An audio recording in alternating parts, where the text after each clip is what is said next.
And good evening and welcome to the Premier League forecast on a Friday evening, the Derby Eve. And we're going to get into we're going to crack on with 4 games tonight from this weekend. There's some really big ones in this weekend. And tonight we're joined by Chris, Kevin, and Gary from across the park. Good evening, everyone. How are we? We're all Yeah, all sorted. good. Yeah, All good. yourself? You bet, thanks. Not too bad. Listen, we'll just crack straight onto this. Look, the showpiece game of this weekend, apart from the derby, is Manchester United against Arsenal. And for Premier League history, this is probably the one game that has grabbed most attention across Yeah. across any season, really. So, let's start with Chris. Chris, Manchester United, Arsenal. The business has been done. The window is closed. How do you see this one lining up? Because to be fair, Arsenal, in my opinion, have done a lot better than what I thought they would. I didn't Yeah. have them playing as well as they have, and Manchester United, since they beat us, they've been on a nice little run. Yeah. I mean, to be honest, you wouldn't have said Arsenal go undefeated at the start of the season. I think no one would have thought that. But Jesus is a good signing. It gives them that bit of impetus, bit of pace and clinical edge. And look, he's making a mockery because let's face it, Kev, you and me were both saying like he's more of a wide forward. He's not really a number 9 through the middle. He's doing a fucking good job as a number 9 through the middle. And Zinchenko gives them that bit of experience. I think he's only played 2 games, but I think that's a bit of professionalism, bit of a kick up the arse that Arsenal needed. And look, young Saliba looks really good. I mean, they have to play Ben White at right back. The only thing I'm still hesitant with Arsenal is I don't know how they cope with 3 games a week, especially the Thursday, Sunday. I don't know why. Thursday, Sunday just seems to be a thing because for some reason, Champions League clubs who do Wednesday, Saturday are fine. But Thursday, Sunday, and we did it for Liverpool, it doesn't seem to work for them. I still don't think their squad is quite deep enough, and they were pretty desperate to get Douglas Luiz, and I think it was 25 million they had turned down in the end for him. So that's interesting. United, look, they've got the results on the board, and they thoroughly deserve to beat us. We were atrocious, and they took advantage of it, which rightly so. They should have done. I think in the last 2 games, it's been sort of the same pattern as United have been good first half, got themselves ahead, but then second half, it's been really turgid. But they've ground the results out. Now we can say, Leicester should have took some of the chances. Southampton definitely should. But look, ultimately, they've ground the results out, and that's something United haven't done for a couple of years: is grind results out. So I look forward to it because they're quite evenly matched. I think the fact is at Old Trafford, United have got 3 in a row. Arsenal have 4 or 5 games undefeated. 5 undefeated. Makes it quite an interesting game. And they sort of suit each other because Arsenal at the moment are confident I'm going to fly at United. But United will probably quite like to hit them on the counter using Rashford's pace, Sancho's pace. Sancho's in really good goal scoring form. And the best thing they've done is keep Ronaldo on the bench and use Ronaldo as an impact sub. That's actually getting the best out of Ronaldo because then he isn't going to do the hard running. But he still comes on for, if you need a goal last 10 minutes, it's not a bad player to bring on. So I'm looking forward to it. Now, Guy, if you watched last week, you'll know that names are not my forte. So if I get anyone's name mixed up, don't take offense. Don't take it personally. It's cans. What can you do? It's Friday night. But Dave, Poor Andy. Look, there's no Andys here tonight. So Dave, there was no Andys here last week either. But let's carry on. Yeah, in fairness, it was one of those that you needed to see it. But Dave, Arsenal. How do you judge their business overall this window, and how do you see them? As Chris was saying, when the season starts, like the season really starts, now. It's like it's going to be 2 games a week, sometimes 3. Do you think they can manage and sustain the top 4 challenge? You mean Gary? So is that meant to me? That meant for me? Fuck off! Gary, you're also Dave. Just so wow, you know, fantastic. I was trying so hard not to laugh. Yeah. Listen, I Gary, think. Fuck off. I think the business from Arsenal has been true. To be fair, I agree. Listen, the big, as soon as they got rid of Aubameyang, as soon as they let Aubameyang go, or whatever you're going to call it, because it was clearly a rift between Arteta and Aubameyang, and it was almost like the statement from Arteta, wasn't it, to let Aubameyang go, to say, look, this is my project, this is my club, I'll do what I want.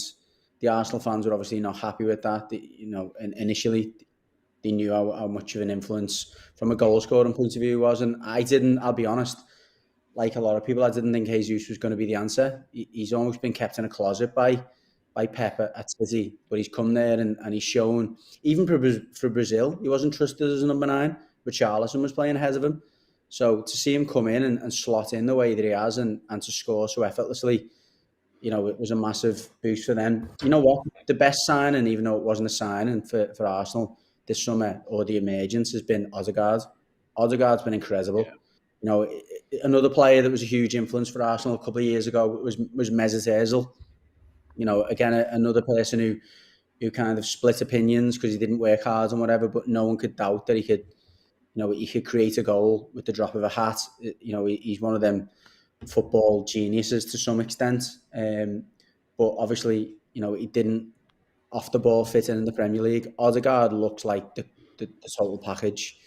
He is capable of working hard. He can drop in deep. He's a proper footballer. It's no. When Madrid paid the amount of money that they did for Odegaard, it must have been 5 or 6 years ago now. You knew there was a talent there. It hadn't quite emerged, but in the first few games this season, he looks like a proper player and someone who I think can probably take the Premier League by storm this year. And even though he's not a new signing for Arsenal, it'll feel like that because he really looks like he's settled into that system now. He looks like the captaincy's really took him up a level, which I must admit, I thought he was an odd choice for a captain. He didn't scream, that's the captain. But to be fair to him, it's almost lead by example as put him up a level. Arteta was Everton's captain for a few years or for a while, and it was the same. He wasn't typical captain material, but he led by example. He was the ultimate professional, and I think most managers do that, don't they? They select a player in their own image. And listen, Odegaard's a better player than Arteta was. No, but I know the point you're making. We don't scream the natural. Arteta wasn't bad. I thought it would have been he wasn't bad. Gabriel, maybe, wouldn't you? But they're good captains, aren't they? But I would have thought it would have been one of them. But he's a doubt for tomorrow, isn't he? I've just read him and Ramsdale are doubts. I know Ramsdale's got a muscle injury, I think. But I don't know about. I don't even know Gabriel. I don't know who the Arsenal backup keeper is, to be honest. And I know Zinchenko's still touch and go with his issues as well. So, to be honest with Man United, they might actually be playing Arsenal at the right time. Well, I think they actually might have about 4 out, I think. Yeah, I was going to ask you, Kevin, the Arsenal backup keeper is the one they got from the MLS. His name escapes me. But they've done Dave probably. That's not a surprise. His name escapes you, to be honest. No, this is true. It's a trend. Let's put it that way. But Kevin, when you look at the business that Arsenal have done and the start that they've had, United's business, I'll be honest, I think United have been fleeced for virtually every player that they've got in this window. Near enough. But they've addressed some of the problems that they've had in the squad, and they've managed to keep the likes of Ronaldo when they said that they wanted to. How do you judge Manchester United's window to date, and what are your expectations? What were your expectations going into the window, and now looking forward into the season? What are you hoping for?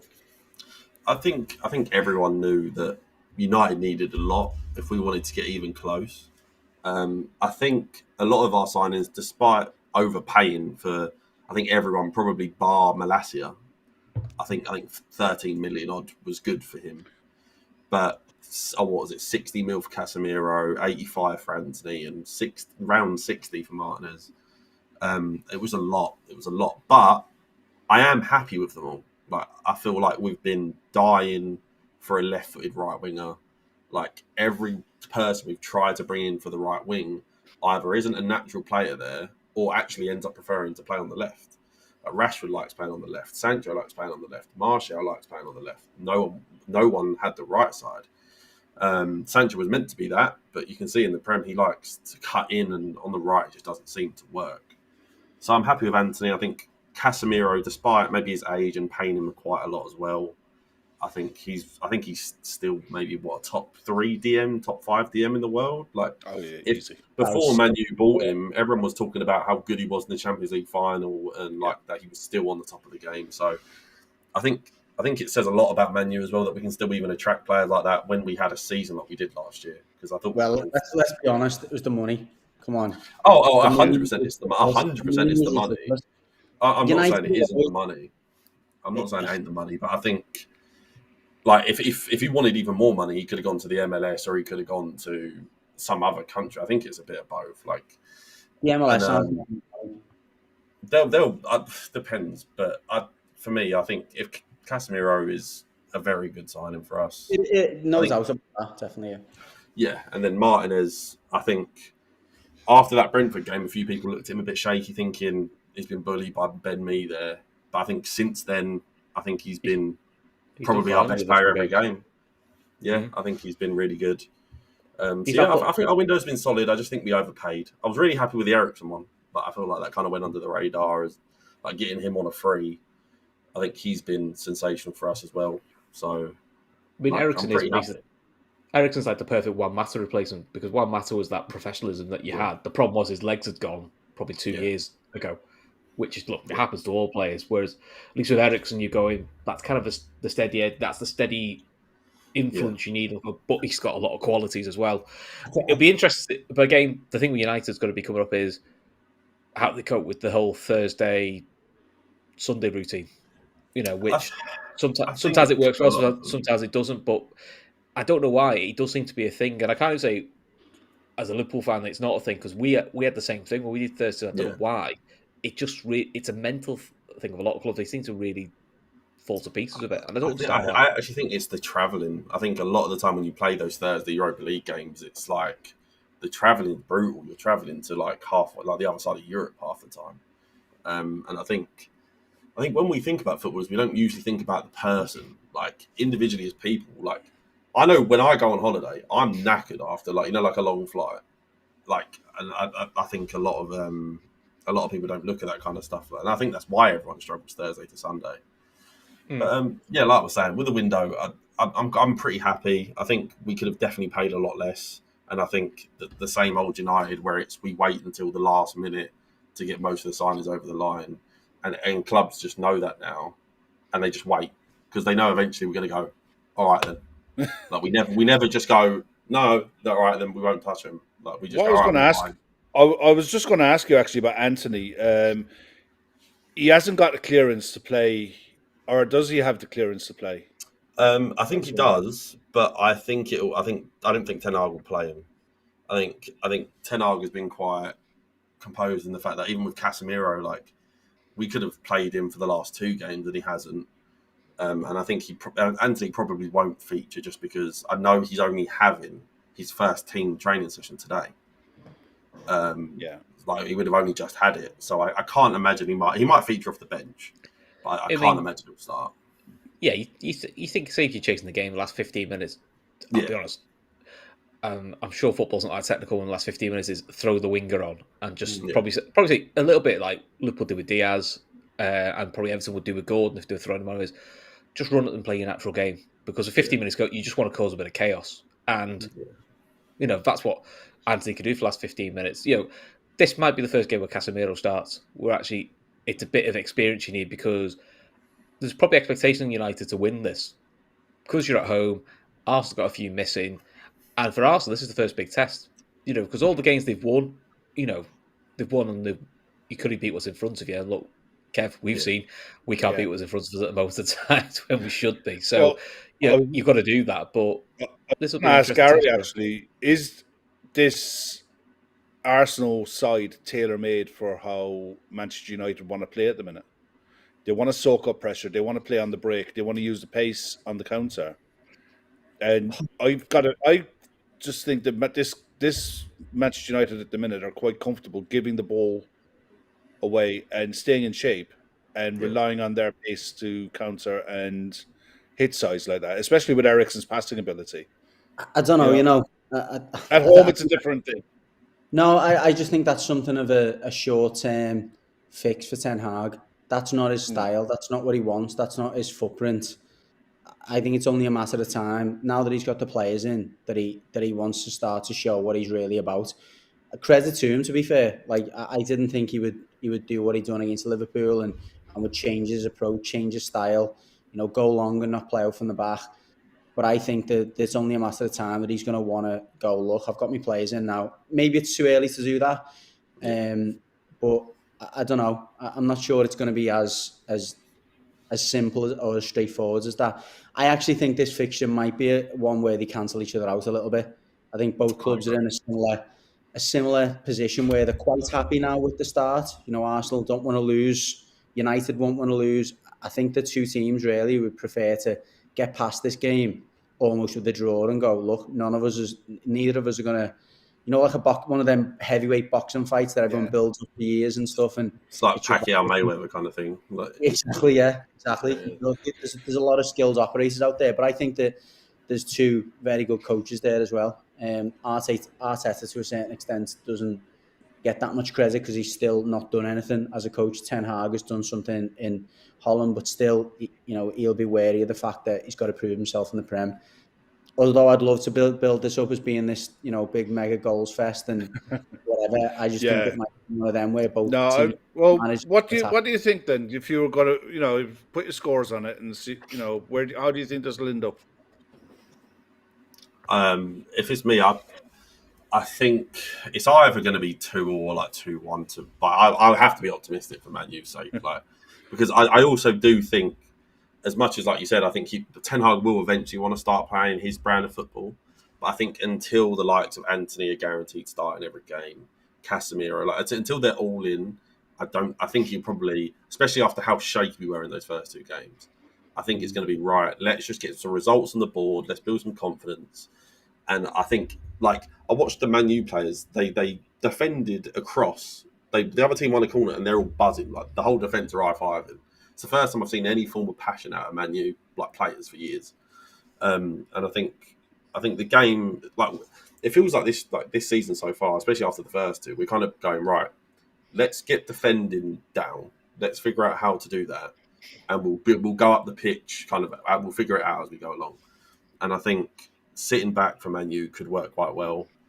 And I think if we could get Rashford, Sancho kind of pacing up, Elanga's rapid as well, even though I think technically he's pretty bad. I think we could do all right, but I think Arsenal are scary, actually, because I think last year, no Europe, most teams are only getting to train once or twice a week. Arteta's been teaching his tactics probably 4 or 5 training sessions a week, and I think they look really well drilled, and I think Jesus has been great. So I think, probably 2-1 or 2-1 to Man U if I'm being optimistic, but I think probably 2 or 1-1 could easily Chris? happen. I've gone for 2-2. You've gone for a Desmond. Gary's gone for a Desmond. I've gone for a Desmond. I haven't gone for a Desmond. I thought you went for a 2-2. He hasn't opened his mouth. I haven't said anything about the score. I thought you said 2-2. Sorry. No, do you know what? I'm going to go completely against everyone. Go on. You're going to go what, sorry? 0-0. 0-0. Yeah. You think they'll cancel each other out that much? In fairness, Saliba. I honestly think. I think the first hour, I think there'll be chances, and I think it'll get to an hour, and both teams will be and managers will be like, "Listen, that's fair." I see that happening. If it's still 0-0, well then I do agree. I mean, I'll be fair, right? I think Saliba's been absolutely outstanding. He's probably been from one of the standout players of the league, so far. Ramsdale, I'm not convinced. Even if he starts, I'm not convinced on him as a keeper whatsoever. I'm not. No, I think he's good with his feet, but I don't actually think he's that good of a shot stopper. I think he's he's very show pony. He does he makes the simple things look complicated. Kind of reminds me of Don't you saw how as he gets older, it might come to his game, but I'm not convinced with him. There's too much in his game that's just a miss for me. But look, I'd be amazed. I wouldn't be amazed if Arsenal got something. I think a draw would suit everyone involved. I don't see United winning it. I think Arsenal have fancied themselves on that big pitch. You know, the form that they're in, they're really going to be confident going into this. So we'll see. It's going to be a cracking game on a Sunday afternoon. You know, it's a great way for us to be able to sit back and relax. But tomorrow as well, you've got Chelsea West Ham and London Derby. You know, Chelsea have spent the most money of anyone, and I'll ask Chris first. Are Chelsea better than where they were at the start of the window, opposed to now that the window's closed? Probably. But it was a bit like you put Twitter in charge of Chelsea's recruitment. It was just literally by very scattergunish. You know, I think Zakari is probably what they needed because as good as Kante is, he can't stay fit. And I think Aubameyang could be a smart signing because they haven't actually got an out-and-out number 9 because they've sold the other two they had in Werner, who can now score goals. Now he's not in England. And Lukaku, which just always felt like it was never going to work. So at least Aubameyang gives you that. It's just which Aubameyang turns up. Is it the one we saw at Barcelona who was quite motivated and could score for fun? Or is it the one we saw in the last year of Arsenal who just looked like he couldn't be arsed and generally looked that way? Chelsea still, to me, feel a bit lopsided. And they still feel a bit of a soft touch when if they go 1-0 down, they do look a bit sorry for themselves, a bit doom and gloom. And West Ham's had a very, very odd start. Because I actually think signing-wise, they've done quite well. And Paqueta's a really good signing. I think the squad they've got still look like the build some, but they've just had a really sloppy start. But I thought they were good against Tottenham. So, but again, this feels a bit like the Arsenal United game. I think they're just going to cancel each other out a little bit. Gary, West Ham has spent some savage money as well. Scamacca they brought in from Italy, but he hasn't really featured yet. Do you think David Moyes is looking at how do I fit this guy in? And it's case that he trusts Mikel Antonio, and Mikel Antonio has the shirt. And until he doesn't, it's just going to be a case of carry on as we were. Yeah, that's David Moyes. To be honest, as an Everton fan, I know the way he works quite well. I know his policy around transfers, and you know what? The worry for West Ham is generally he doesn't spend money very well. He doesn't tend to put it in the right places. Scamacca, I'm not sure. I wasn't sure when they signed him. Good player in Serie A, but I don't think he's going to be cut out for the Prem. I think he might do all right in Europe. Whether he's seen that on the training ground, for me, Antonio's a David Moyes player. I think he needs to find someone like Antonio to come in and be the foil for him. It was like at Everton, he only ever wanted David Moyes, a player who could run the lines and could lead that line and be physical and work hard. I'm not sure Scamacca is that person. I think it's been very scatty, their approach to transfers, which is very David Moyes-esque when he's got money.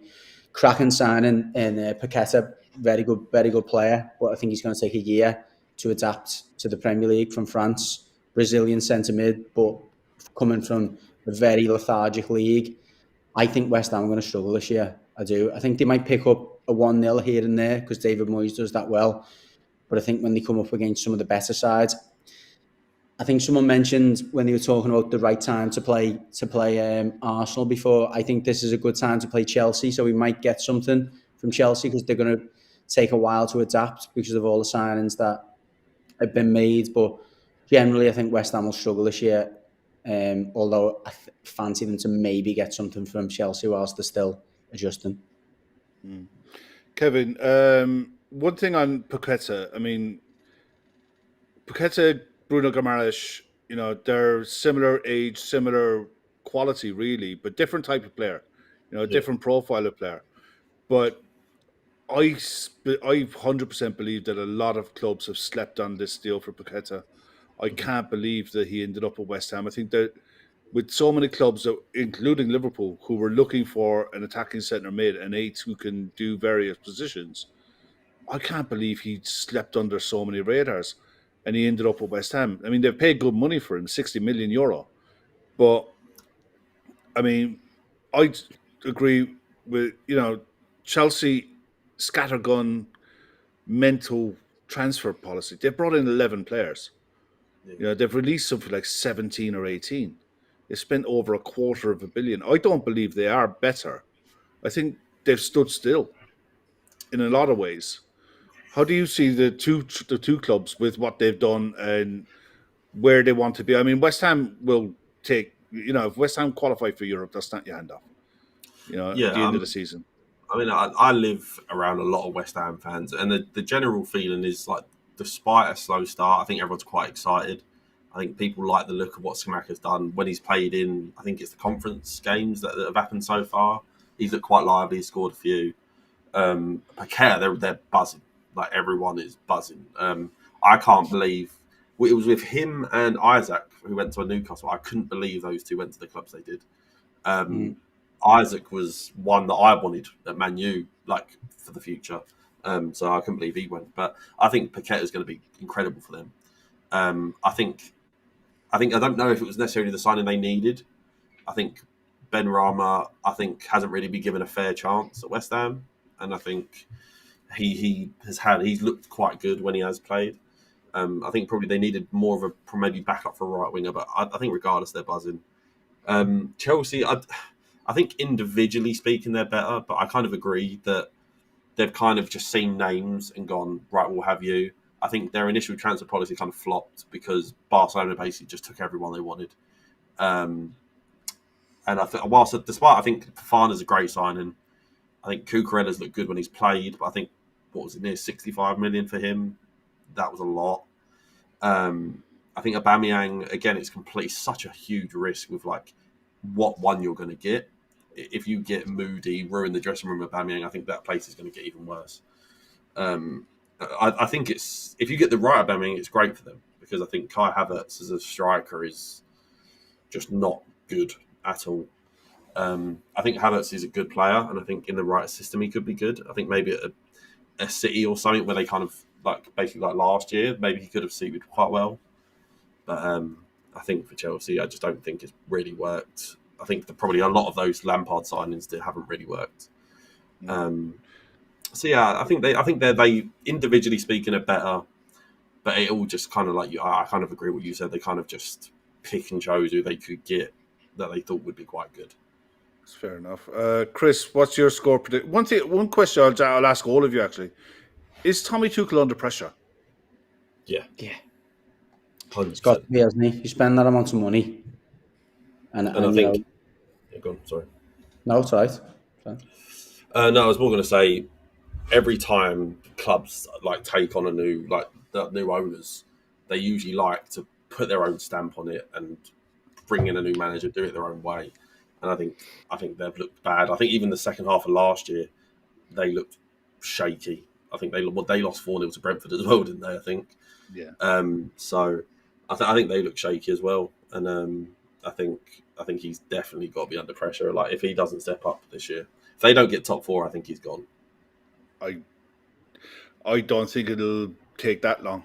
I think a sticky run of form could see it. I think the longer Pochettino is out of work, the more pressure is hyped onto Tommy Tuchel, to be honest. Chris, how do you see this game going?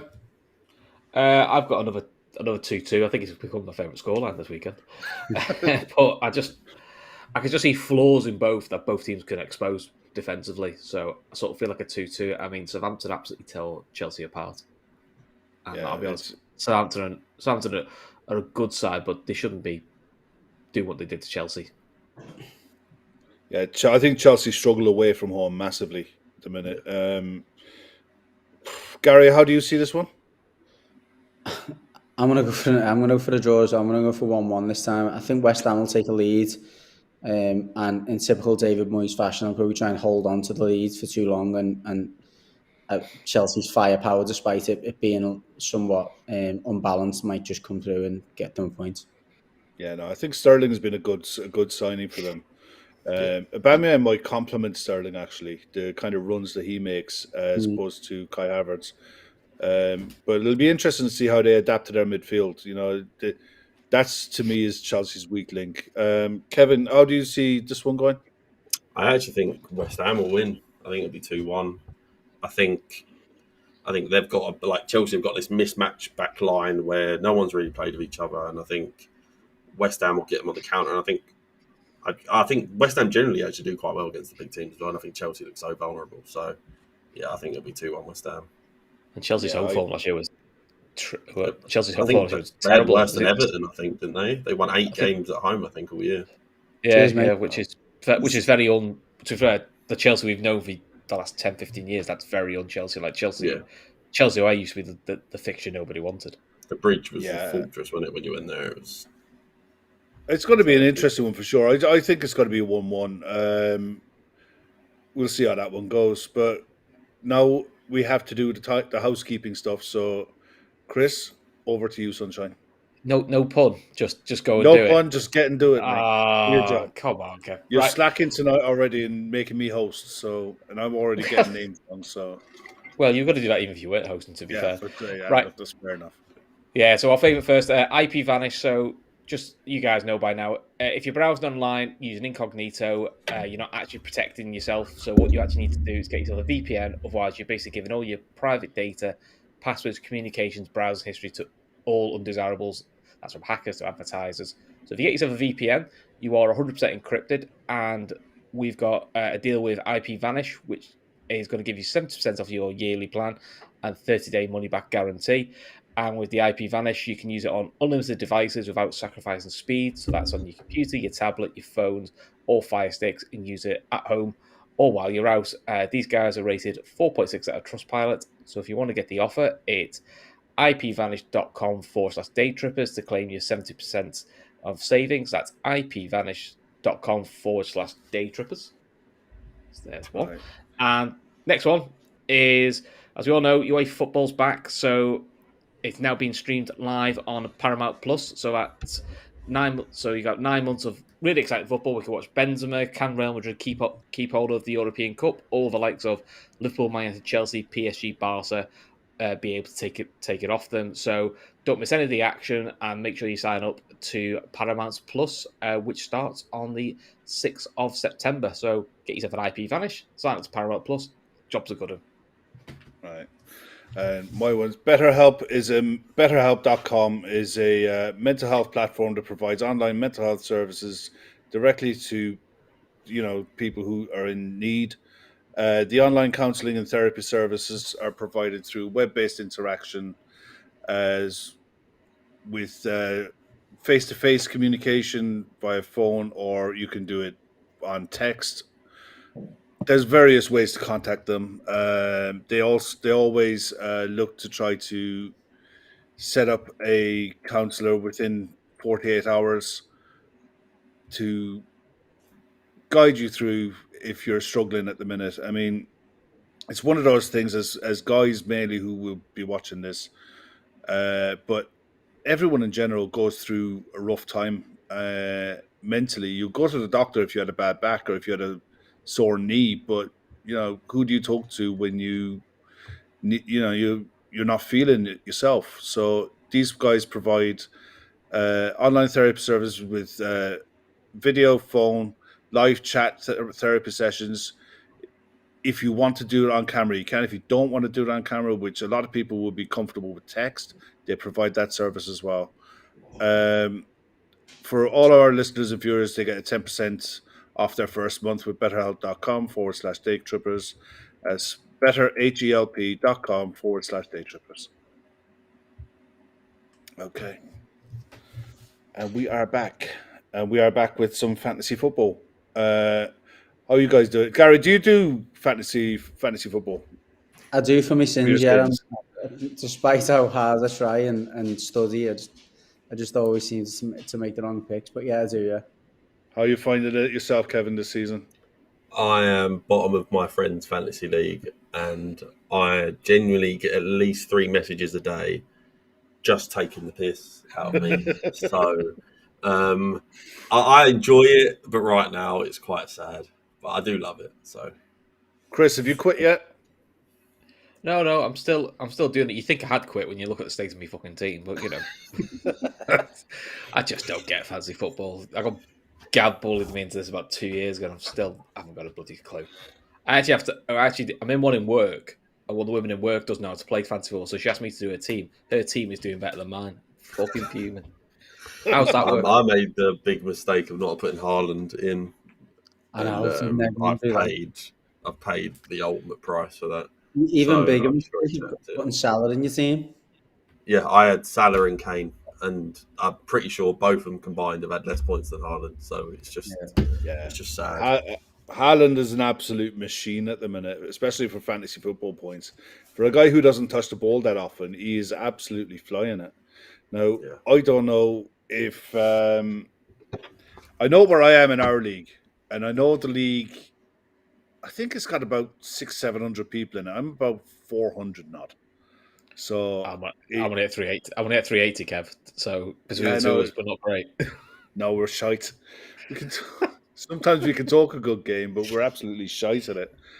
But if Gav could chalk up the top 10 for the league, it'd be handy. If he's there. I bet Gav's gone off. Oh, there he is. Hello. Oh, fuck off. Look at that. 401 points for lead, though. Points? I know. That makes me sick. Right. I've got the team up here. Sarr in goal. Trent, Cancelo, Varane. And the midfield is Dewsbury Hall, Salah, Martinelli, Luis Diaz. And the front three is Mitrovic, Jesus, and Haaland. They got 117 points in last week. 51 of them were Haaland. Okay, now. Wow. I mean, the thing is, if you stuck Haaland in and you made him captain, all you're hoping for is a bonus from someone else. Yeah. Look, who doesn't? He's 140 points ahead of me. I can't, but how's he even done that? 5 weeks. That is nuts. Who else is in there? Stephen Wally. Some of the names, though, absolutely rip it for me. Dvorak is going on. Latifah Suarez. But it's close. I mean, 358 to 401. It's nothing. You know what I mean? This early in the season, anything can happen. A lot of people still out holding back on their picks and stuff. But who were the top 10 players for last week then? Do you reckon Haaland's near top? What do you reckon? I think he probably is. Yeah, Haaland 17 points. Sure. Cancelo, Alvarez with 12. He chipped in midweek with a couple of goals, didn't he? How many of those players have you got? How many of those players have you got, Kev? Come on, Kev. How many of those players have you got? Martinelli, Salah. I've got one. Salah, that's it. I've got Salah. That's it. I've got 3. I've got Cancelo as well. Yeah, Sinisterra's had a good start at Leeds. He's for his first game out at Leeds in midweek, he did okay. McAllister, I think. Yeah, McAllister's a tidy player. You know, the Argentinian with the Scottish name. He's calls him, I think. Whoever's got him so far, fair play, but I wouldn't be keeping him for too long. No, I think he's very streaky. He's one of those players. He's a streaky player. Souček as well, another one. He can go through 3 or 4 games looking the absolute bomb. Now Sancho's going to get better and better for me now. Sancho's one. I'm very tempted to bring him in. Really. I think Sancho, the way Ten Hag sets up the side, is tailor-made to how Sancho wants to play. Perfect. If he can get his pressing right, and they can start winning the ball back higher up the pitch, him, Anthony, and whoever they decide to play in the 9 are going to have fun in games. But it's a journey to get to that point where you're a bit of a pressing machine as a side. We've seen some sides struggle. Some it takes longer than others. I don't think Ten Hag has the luxury of time. That's the thing. He'll do well for a while, but if he starts to struggle through performances, it could go sideways for him. But talking about things going sideways, Villa, Man City. Well, it's not going sideways for City. It's not going to go sideways for City. No chance on earth. I've triple captain Ireland. I'm ready. Don't blame me. This feels like a car crash for Villa. They're just absolutely dreadful. They're absolutely dreadful. And look, listen, to Gerrard, this is the pressure on for him. This has probably been the first real big test of his managerial career. The Rangers one was steady progress, and look, he took Rangers where he took them, and look, he did what he did. But the Villa thing, it's not working out at all. His signings haven't really clicked out, and I've seen a bit of Villa social media. A big criticism is I don't think they know what system they're playing. I think it's very hit and miss, which I think is why he didn't want Douglas Luiz to go. Not because he isn't playing him, because I don't think he's decided if they're 3-4-3, 4-3-3, 4-2-3-1. So I think he's trying to keep every player he can to work out where he's going. Like, this Dendoncker now, another good, solid He's player, okay. but I'm not. I don't think I'm he's not sure. great I'm not at sure all. they've got. But I'm like with Dendoncker going. It's not really going to kick you on, though, is it? It's just a body. Why That's all I think it is. If Douglas Luiz isn't getting on the pitch already, why are you signing Dendoncker? I think he might be a centre-back replacement for Carlos.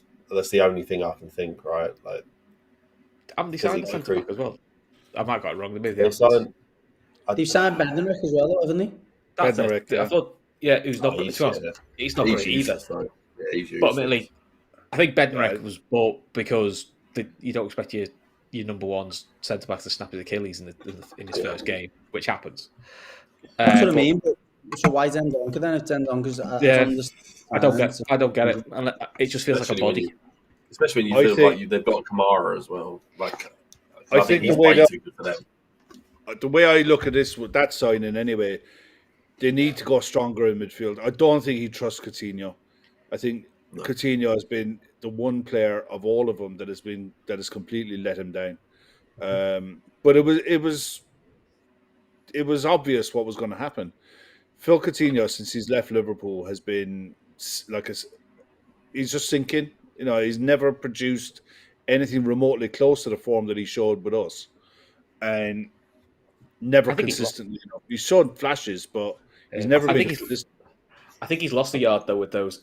Hasn't he had two big knee surgeries? I think that's, and I also did think there's a bit of a confidence knock because he got his big move and he fell a bit flat on his face really. But he persisted with him then when Buendia, whenever he's came on or ever seen him, looks the man who's ready to step into that position and take the ball by the horns. I mean, the Villa fans that I know have been like, I can't believe Buendia's not playing and Coutinho's in there. I think I think Buendia's a right-sided winger, and I think Coutinho's, they've been drumming him on the left side. He's playing as a 10 at the moment, though, isn't he? He's playing. Has he been playing midfield? I thought he was. He's been playing as a 10 and playing two up front. But he keeps flipping. He keeps flipping. Yeah. It doesn't work. I thought early on they were playing Bailey, Coutinho, and then it was. They tried playing a 4-3-3, but it was more with a 4-3-3 with two 8s that were trying to attack, and it just doesn't work.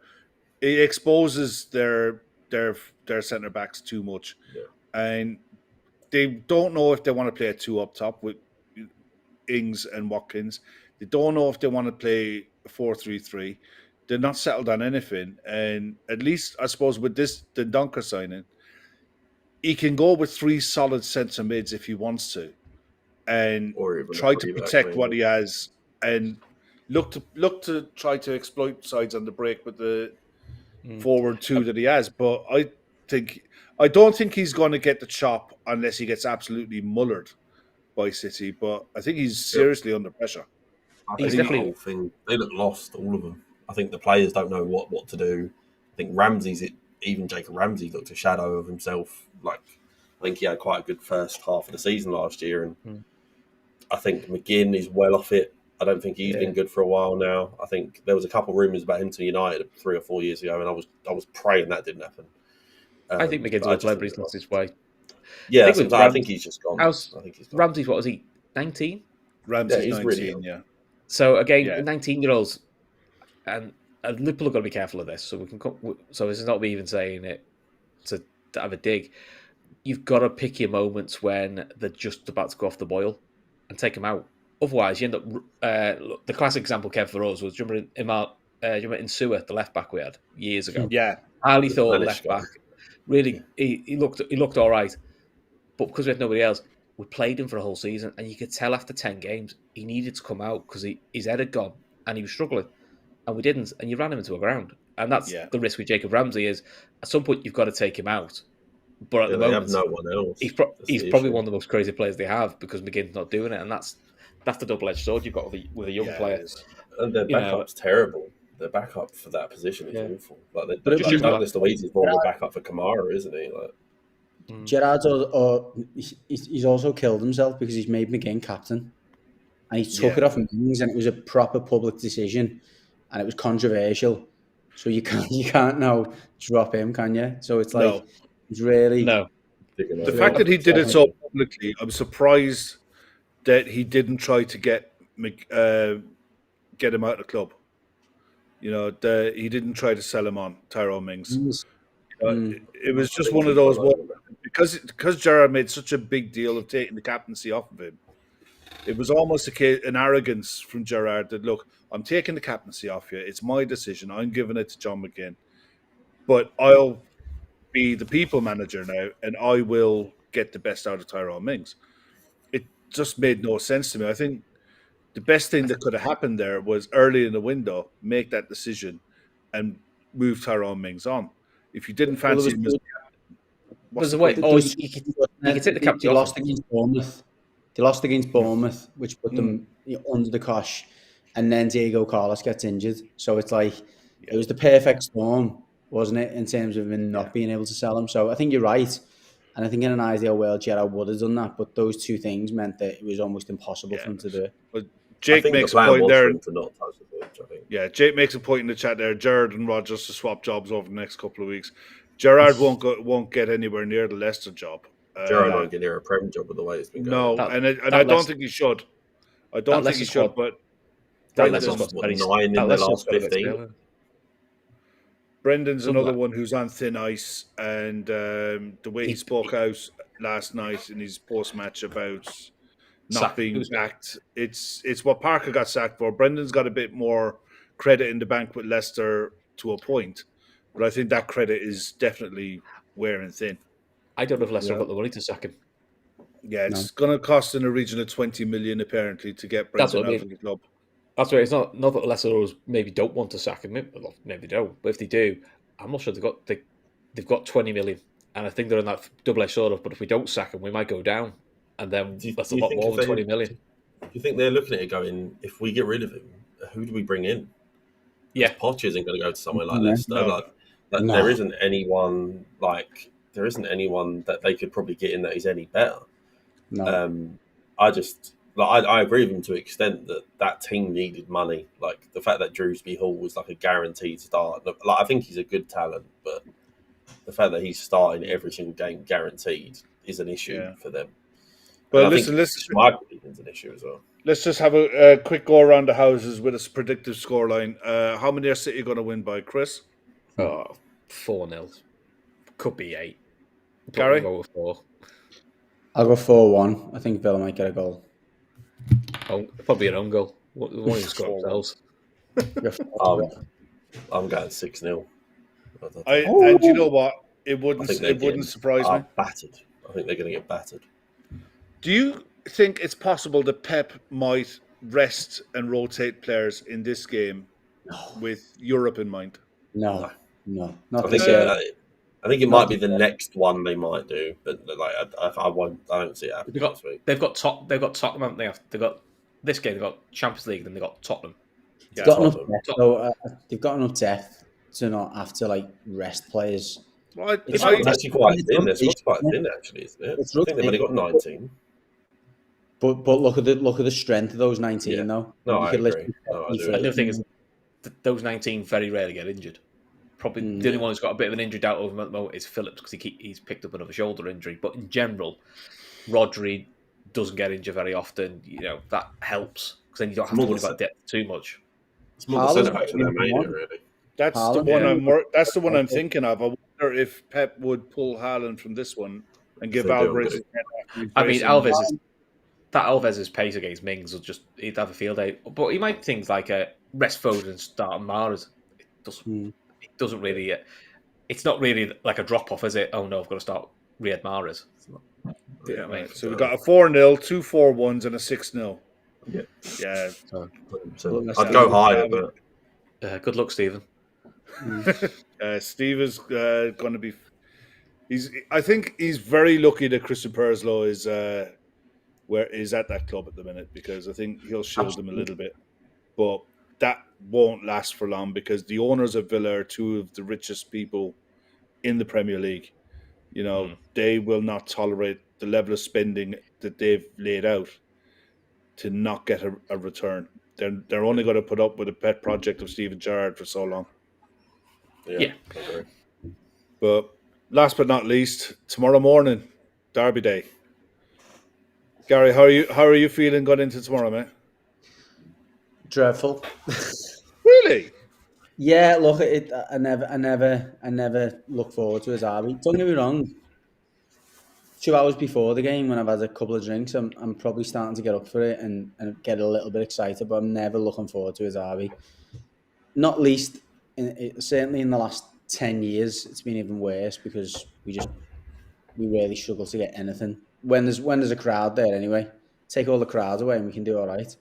But no, and obviously that's not going to happen. I don't want it to happen because I want to go to the game tomorrow.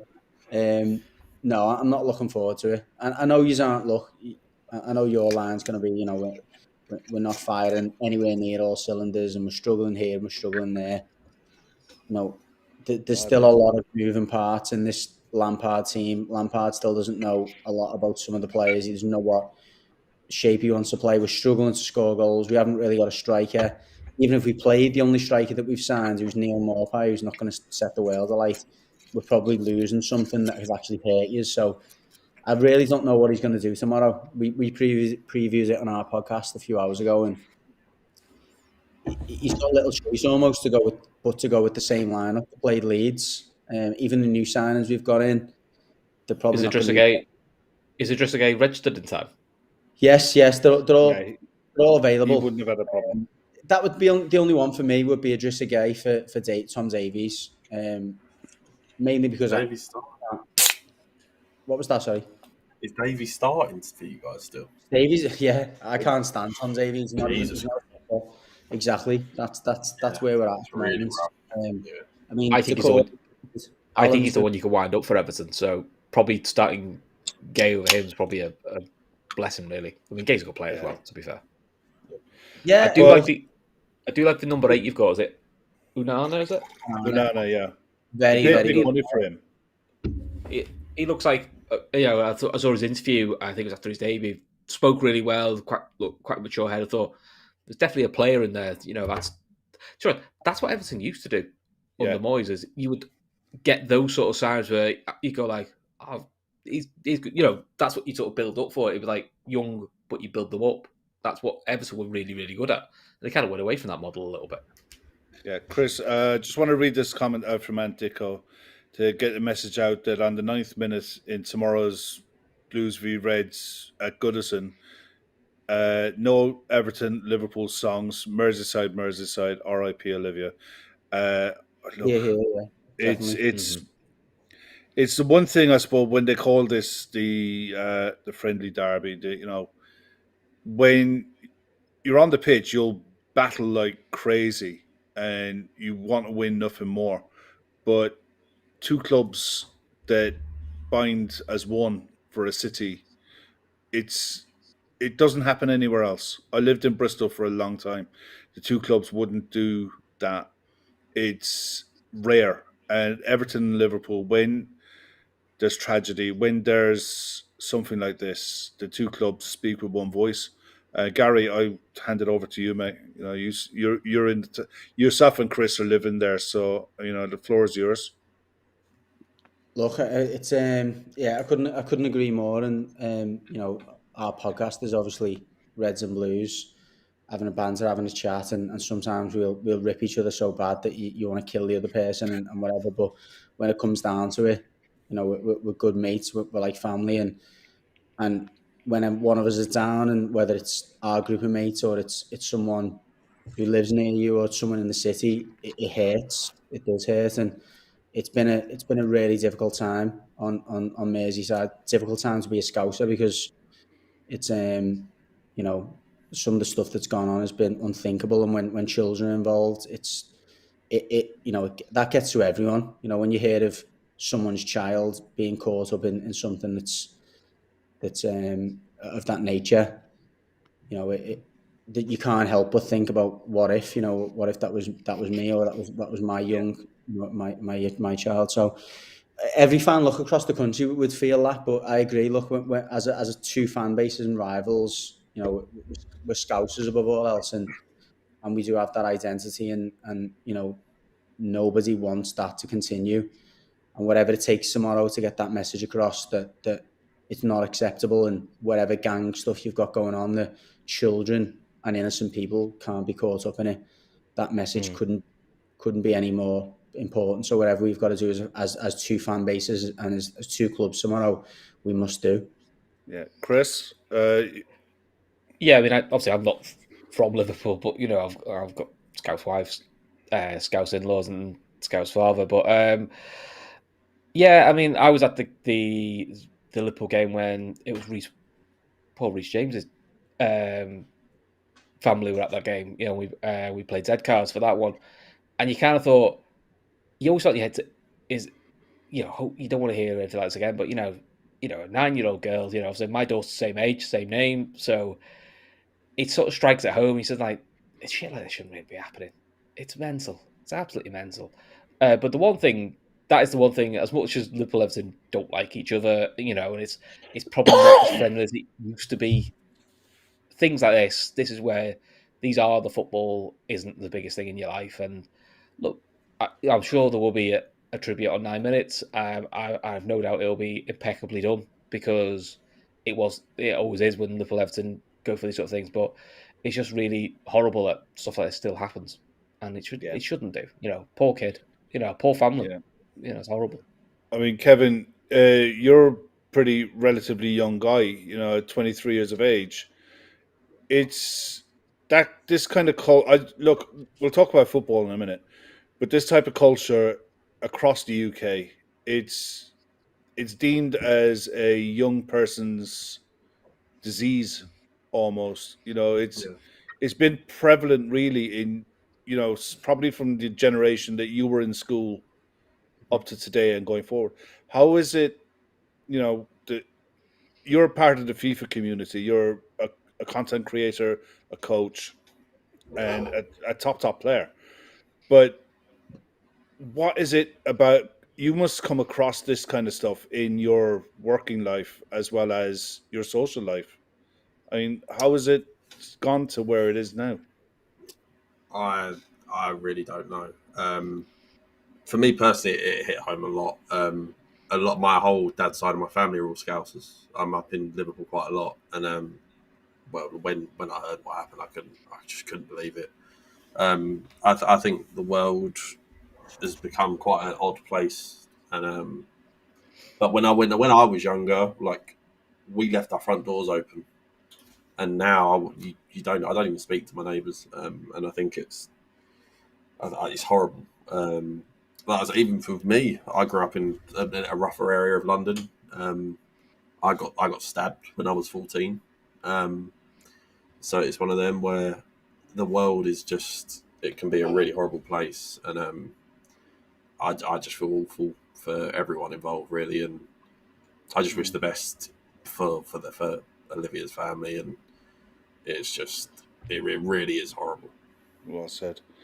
Right, we'll get back to the game. Chris, we've a lot of people in the fan base not happy with our transfer window. Not happy with. No one's mentioned it. No one's No? mentioned it on any No. podcast we've been on. You say, did you blink? How have you seen the window? How do you see us going into tomorrow? I mean, we're not in the greatest form, but how do you see us going into tomorrow?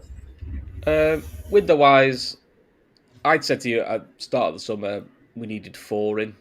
We have got the 4 in. I probably would have liked the midfielder. Well, I would have liked the midfielder in sooner beforehand, but look, we've got him in now. He's not going to be available tomorrow. I think his first game will be in Napoli, because I don't think he's got international clearance. But Klopp, the club, they took the risk of, let's go with what we've got for another year in midfield. Players got injured. It happens. And I think the Henderson injury is a clear sign of a player who's been overplayed, who was, I think, must have been carrying something. And I think the plan this year would have been to rotate Henderson and Fabinho in the 6 role, and then use the other midfielders for the more attacking roles. And it fell flat on its face. But that's on Klopp, that's on Ward, that's on the club. Like, we can all be perfect and say, look, we should have. They made decisions. We'll never know the nuances of why they made those decisions. And it will be more than just FSG give us money. There will be a lot more it'll be a bit more complicated than that. But we've got what we've got. I mean, I think for tomorrow, I'm expecting. If it was me, I think we make about 3 changes because I think at some point you've got to rotate. You can't keep. We can't go with the same 10 that have played the last 3 games because you're just asking for trouble.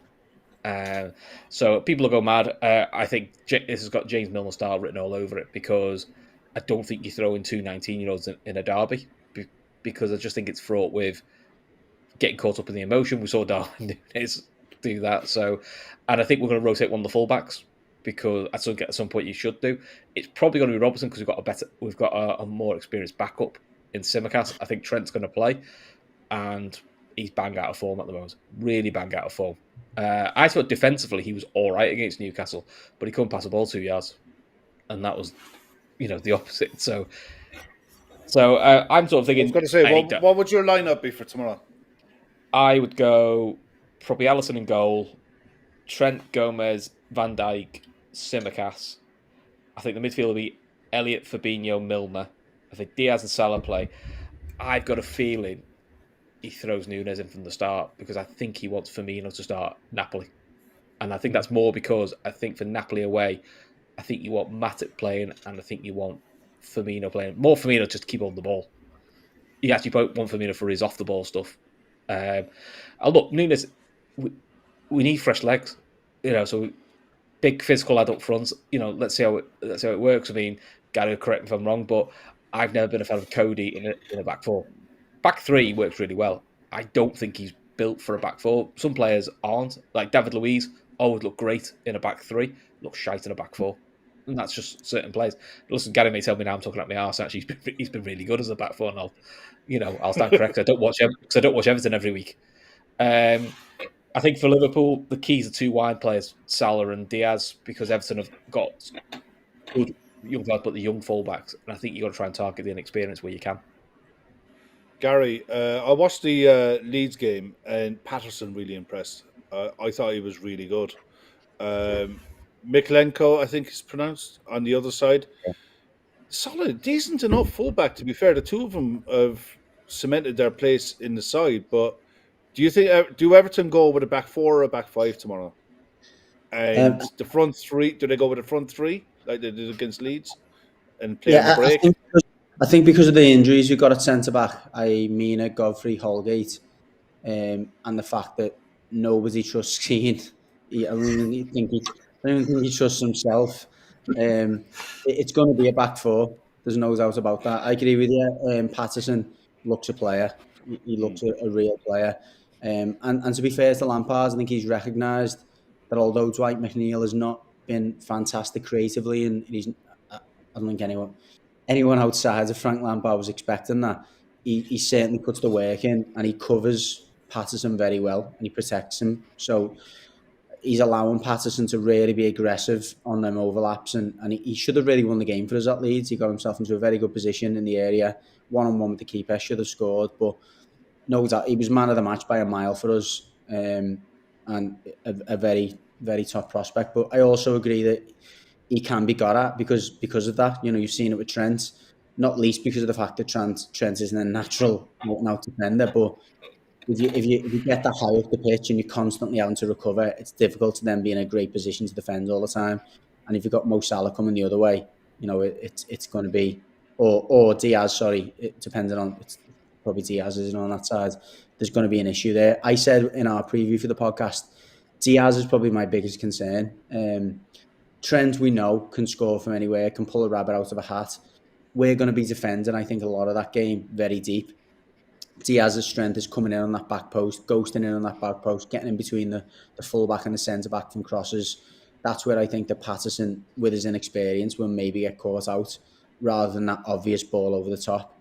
But yeah, I think he's a good player. Mikalenko, it's actually different. He complements Gordon because he doesn't get forward that much. He's an out-and-out defender and he allows Gordon to just go and get as high as he can up the pitch. And that's where, without doubt, I think even Liverpool would admit, you guys would admit that that's where we can hit you. Gordon, if Gordon gets on Trent's shoulder, or even if he gives Trent a 5 yards head start, he'll absolutely lace him on the ball, off the ball.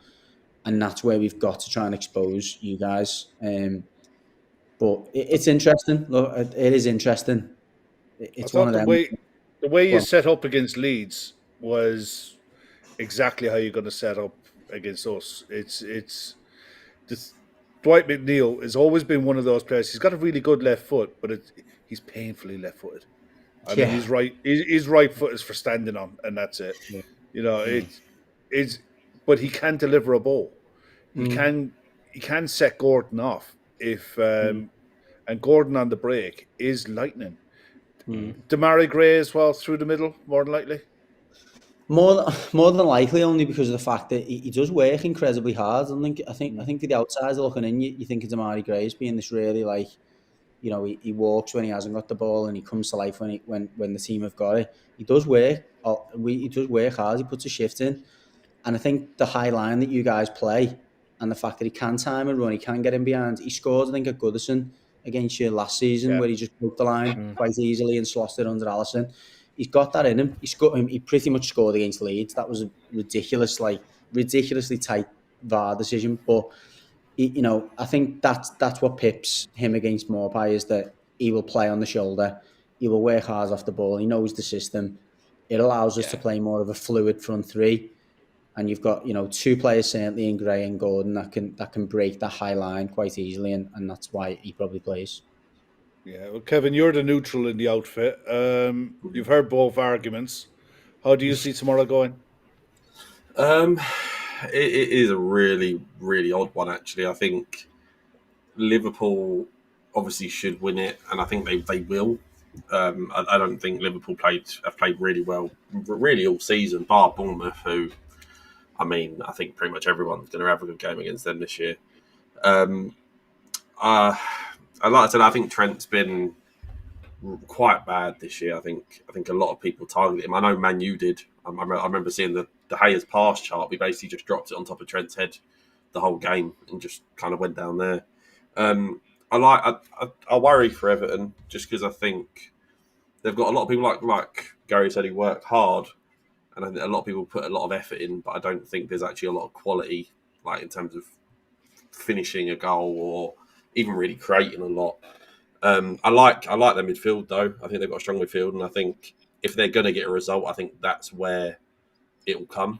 I think if Milner's playing, like Milner puts 100% in, but I think he just looks gone now. I think he looks past it. I think Harvey Elliott obviously is a very good player. I think he was probably Liverpool's best player on the pitch when he played us. I just think that if Everton are going to get a result, it'll be probably like Gary said, probably pressing that midfield and going quick at your defence and hoping for the best. But I do think Liverpool will win it because I think there's too much of a quality gap still. But I think Everton. I don't think Everton will go down, and I think Everton eventually will pick up a bit of steam. But I just don't think this is the game probably for it to happen. Gary, I was watching Sky Sports News earlier on today, and they were talking about football finances and what Everton were able to do and what they're not able to do. But they were also saying that next summer, Everton could be capable of doing a bit of a madness again. How are you? How are you seeing it at the minute? Is this season a case of look, stay safe, get where you can get to, and then see what comes, or how are you seeing it in the medium term? Absolutely. I mean, you only have to look at the signings he's made. He's replaced overpaid players with very little appetite with young, hungry players who've got athleticism and have got miles in the tank. So he's certainly building for the future. Kevin Thelwell's obviously has a big part to play in that. And yeah, I don't think there's any secret that because of the wage bill that we were carrying up until we had 5 or 6 players who were out of contract in the summer. We've had Andre Gomez and a few others go out as well who were on big wages. I think our highest paid player now is probably Jordan Pickford, and he's maybe on 80 grand. So, and that's modest in this era. Age, yeah. So we're certainly in a very good position now because you've got a few more players again who will come to the end of contracts come the end of this season that are probably less desirable to Lampard. And I say Lampard, it could be someone else. We know how fickle How are you feeling with Frank? How are you with him? He's the right man for this job right now. You know, he kind of had that. He was in that position at Chelsea where he had to not sign players, bring young players in. Look what he's done even with Anthony Gordon. Like, listen, Anthony Gordon was a fringe player who didn't have that much about him. He's now suddenly being touted for 50, 60 million. Alex Iwobi, I mean, wow. Yeah, that's impressive, to be fair, with Alex Iwobi. I don't know how that's happened. Anyone who's watched Alex Iwobi play for Arsenal and even play for us for the first 20 games, you're thinking, what's he about? You know, he threatens to be a player. Is he? You know, he's got all kinds of attributes that he can't put together. He's bossing the midfield for us now, and he looks at. He's never going to be a number 6. I don't know if he's number 10, but look, he can pass, he can tackle, he can get about the pitch. He looks at a proper footballer. What he's done with them two, and even Mason Holgate, who again I completely wrote off. Tom Davies is now starting games and doing okay. He's done some really good work with them players. So he's the right man for the job now. Is he going to be that man when we've got money to spend again? You know, he's shown at Chelsea. He maybe wasn't the person to pick the most. Or to be the most shrewd in the market. So he probably needs more direction on that side. But right now, he's definitely the best man for the job. The fans are behind him, which is important, as you know. And he's got the best out of some players who before have been pretty average. Well, personally, I think the best thing he could do is when he sees Uncle Frank on his speed dial, just hang up the phone. Just hang up the phone, because when you're being advised to take Dele Alli, it's nah. Sorry. You know. I think Lampard's had a rough run of it. I think he's done a better job at most of the places he's been at than he's probably been given credit for. I think that top 4 finish he had with Chelsea when they had no money and sold Hazard, I think he's good. And I think when he took over Everton, they were in a complete down spiral. And to actually keep them level-headed and get it over the line, when it looked like for a while they were destined to be gone. No. I'd be honest, I thought they were gone. I couldn't see where the results were coming from. Yeah. And Richarlison, I fucking hate the prick. But he is when you have a player like that, he will get you a goal. The same with Dominic Calvert-Lewin. When he's right, Dominic Calvert-Lewin will get you a goal. For Everton, the most important thing is get him fit and right. And then Everton will be fine. You know, they should be fine. They've signed well in the midfield, to be fair. Onana looks a player. 33 million is all of his money, but he was exactly what was needed. Idris Ganache, he could prove to be the player. You know, there's always a golden rule. You never go back. You know, it's never as good second time round. But again, he could be exactly what you need for certain types of games. I think Everton will be safe enough, to be fair. They might want Gatemore to be the experience for Onana to learn off him. You know, do what you've done in Paris, and then bring him in and out. You know, probably a bit like Liverpool did with McAllister for a little bit of a rant. You know, not obviously not the same age range, but if you know what I mean, experienced pro just to sort of show you the ropes in difficult games, and then eventually it's a young Everton team. It's a young Everton team, and I think having someone like Ganache, who probably knows what the standards are that Everton want to hold as well, I think that experience will help them a lot. That's why they've gone for Coding and Tarkowski, because they're both talkers. They're both talkers. Yeah, it's attitude. That's the big thing that Lampard said when he come in. The attitude wasn't right. The application wasn't right. They weren't professional enough. And you look at those signings, Ganache, like you just said, Tarkowski and Konakosi epitomise professionalism and everything you want around the changing room. So I think they'll have a really positive impact on the young players. Hopefully it goes from there. But, you know, I agree to some of the comments. I think tomorrow, all those things coming together, maybe a little bit too early for us, but you can only hope, really. Well, Chris, score predictions. How do you think it's going to go? I'm going 2-0 Liverpool, but I think it's one of those turgid 2-0s where if Liverpool get a second, it's going to be late and it's going to be attritional. Yeah. It just feels like it's going to be one of those games. Probably the old derbies that we see years ago. It feels like it's going to be one of them. Yeah, I think last year was the exception to the general rule of going to Goodison. Derbies, especially at Goodison, they're not that open normally. So Anyone any Liverpool fan thinking big score lines, I think you're kidding yourself. Yeah. Gary, what about yourself? I'm just going to be typical and go against it. No, I think early kickoffs do have They take the buzz out of it sometimes. it's that weird thing about them. I think early kickoffs to throw up a bit of an unusual result. I'm not going to be too cliche and say we're going to win the game. However, I think it will be high scoring. I'm going to go with 2-2. Okay. Kevin? I think it's solely dependent on if Liverpool score an early goal. I think if Liverpool score early, I think it could be 2 or 3-1. But the actual result I'm going to go for, I think it will end up a draw. I think Everton will probably hold on, and I think maybe they might catch them out at some point, and Liverpool have to fight back, kind of like they have quite a few times this year. But I think I will go for a draw. But if Liverpool get a goal in the first half, it'll be 2 or 3-1. I think.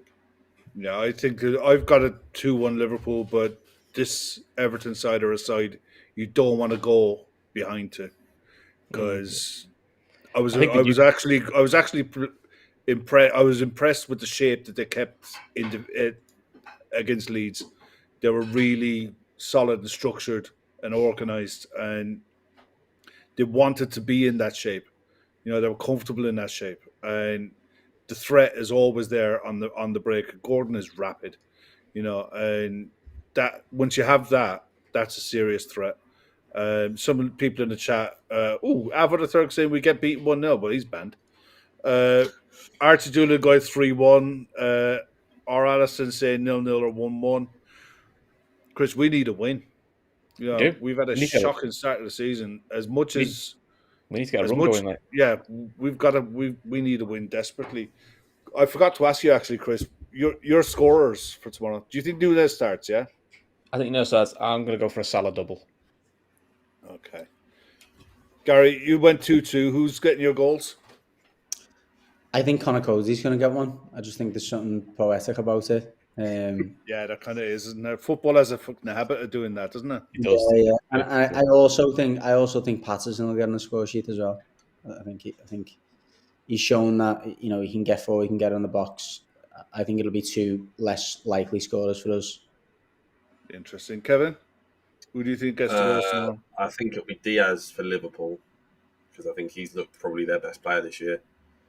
And if I had to pick one, probably Damari Gray. I think he's got the best chance of probably getting in and around Trent and probably causing a bit of havoc and maybe a bit of link up with Gordon. So yeah, I'll go Gray with Diaz. I'll tell you what, for tomorrow, it's a massive test for Darwin Núñez, because there's no 2 better pair of shithouses in the league than Cody and Tarkowski. And they're going to give him absolute dogs for 95 minutes and won't let him rest. And it's a baptism of fire, because he can't do what he did again. But tomorrow is going to be an absolute acid test. You know, he's not going to get a more hostile atmosphere. Yeah. And he's not going to get red card, though. You're not telling me he wasn't getting wound up in Portugal, in some of the big derbies in Portugal. You know, Benfica playing Porto or Sporting, they fucking hate each other. And he never got sent off in them. You know, so yeah, we don't want him to do it again. We don't want him to become a habit. He's made himself a target now. Referees will watch him and people will play in it. But I do think people are playing it a little bit too much, because he never got sent off in Portugal. I think he got sent off once in Spain. So look, if he does it again, then we know we've got another bloody head case played up front for us. But can't be having. You love that anyway. Well, yeah. Jake is asking quickly there, Chris, your thoughts on Arthur? To Arthur. To Arthur. Yeah, we do that joke. We've done that joke to death now, Kev. I love it. I'm sick of the Hey Arthur memes, I must admit. They're getting on me fucking heads now. I've had enough of them. Look, he looks a tidy player. He sort of suits the left side of midfield, which is while Thiago's out, he's an option to rotate with Thiago. And it seems to be the way Liverpool want to going forward, is that this midfield 3, it's more 2 holders and then 1 bombing on. The 1 bombing on is Elliott. The concern I've got about Elliott bombing on is at some point you've got to rest him. And I don't know who your replacement runner is, because Henderson can do it, but he's more better now suited to doing the 6 role. I think Carvalho for me. Yeah, think maybe Firmino- it's Calvert. Or Do Curtis you think Jones. Firmino could do a job in midfield? No. Like as I don't think an he's attacking midfielder? don't- Do you think I he's don't got think it in him? I don't think he's got the legs anymore for it. He hasn't I got the think- legs do to you go think? the other way. Okay. No, Yeah, that's fair enough. he hasn't got the legs to go the other way. The one thing I'll say about Arthur, right, and we'll finish up there in a few minutes. He's desperate to get into the Brazil squad. This is a loan where Juventus are paying a good chunk of his wages, and we have an option to buy over 2 years at 16 million a year. It doesn't impact our future transfer policy whatsoever. He's 26 years of age. If Klopp can get a tune out of this guy, he is silk. He is such a good ball. He's such a good footballer for the way we play. He's set up to win your contract now, isn't he? That's what he's Yeah. set up for. Play well, win your contract. But again, the only issue with him is, and it's the same thing with Thiago, probably is. That's it. Both good players. Yeah. How fit can Yeah. you keep him? But this That- is that's it. Now, maybe Sorry, maybe Gary, you have go ahead. Maybe you But have two. I don't that's the question reason his that appetite or his quality or his pedigree. It's same as you, Chris. I just worry for him. If he can't stay fit in the leagues he's played in so far, I don't know how he's staying fit in the Premier League. And maybe you've got two. Maybe the thing is, if you've got Thiago and Arthur, maybe the hope is between the two of them, you can almost like Yeah. Get enough games out of mold him, yeah. mold one position. You go like, well, when Thiago's out, I put Arthur in, and then I mean, I think Soslow, if they get injured at the same time, then you're knackered then. But I think that's the hope. I think last season he played something like nearly 30 games for Juventus. On the Was back a lot of the on the camp. bench or starting? It was 50-50. Yeah. But he didn't suit Allegri, and on the back of a car crash, it was one of those unfortunate moves when it happened that he got clobbered with that. So we'll see how it pans out. I think it's absolutely risk-free for us.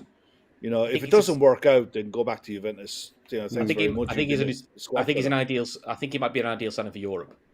I think that might suit him. I think which to be honest, it's probably not a bad thing. We'd probably like to go back to the old Rafa days a little bit, where we used to almost have 2-11. We used to have almost like 5 or 6 French players. You go, they always play in Europe, and these lads always play in the Premier League because they kind of suited each other. Which is what we used to do a little while back. Yeah, a little bit like that. But we used to have fullbacks. So you go one fullback's more suited to Europe than the other, and that's how you rotate and rest. But we're not going to be able to rotate, I don't think, for another couple of weeks properly. Because Thiago's only back next week.